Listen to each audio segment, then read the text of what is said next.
Salut à tous les esprits curieux. Vous êtes-vous déjà demandé pourquoi le Japon et l'Allemagne, malgré leur puissance, n'ont jamais dominé le monde? Aujourd'hui, plongeons dans l'histoire pour comprendre pourquoi ces deux nations n'ont pas pu se hisser au sommet, contrairement à la Chine qui nourrit de telles ambitions. Le Japon. De la puissance militaire à la prospérité économique. Commençons par le Japon. Au début du XXe siècle, le Japon s'est rapidement industrialisé, devenant ainsi une force militaire majeure. Cependant, durant la Seconde Guerre mondiale, son expansion agressive a mené à une défaite catastrophique. Les bombardements atomiques d'Hiroshima et de Nagasaki, combinés à la déclaration de guerre de l'Union soviétique, ont forcé le Japon à capituler.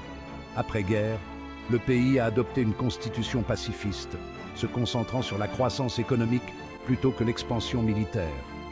Ce tournant a permis au Japon de devenir un géant économique, mais sans l'influence militaire nécessaire pour dominer la scène mondiale.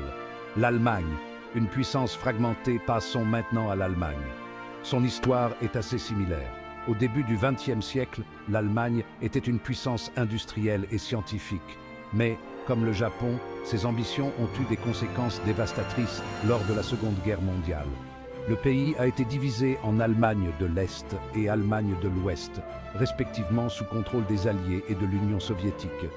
Cette division a duré des décennies, freinant la capacité de l'Allemagne à projeter sa puissance à l'échelle mondiale. Même après la réunification, l'Allemagne s'est concentrée sur son rôle de leader économique au sein de l'Europe, plutôt que sur celui de superpuissance mondiale. La Chine, une ascension stratégique.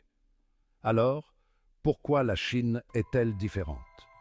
Tout d'abord, la Chine possède une population immense et une économie en plein essor.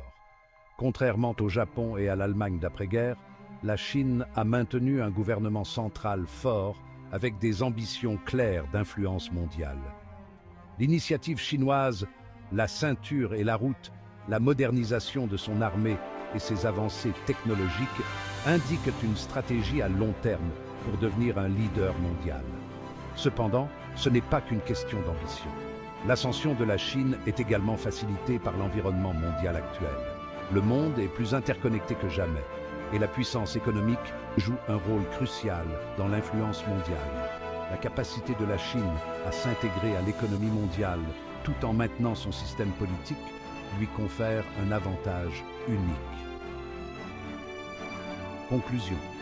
En conclusion, si le Japon et l'Allemagne avaient des capacités pour dominer, leurs parcours historiques les ont conduits à se concentrer sur la croissance économique dans un cadre de coopération internationale et de paix. La Chine, quant à elle, utilise à la fois sa puissance économique et militaire pour s'affirmer sur la scène mondiale. Seul le temps nous dira si la Chine parviendra à réaliser ce que le Japon et l'Allemagne n'ont pas pu. Merci d'avoir regardé. Si vous avez apprécié ce sujet, n'oubliez pas d'aimer, de vous abonner et d'activer la cloche pour plus de contenu fascinant. Restez curieux, restez informés.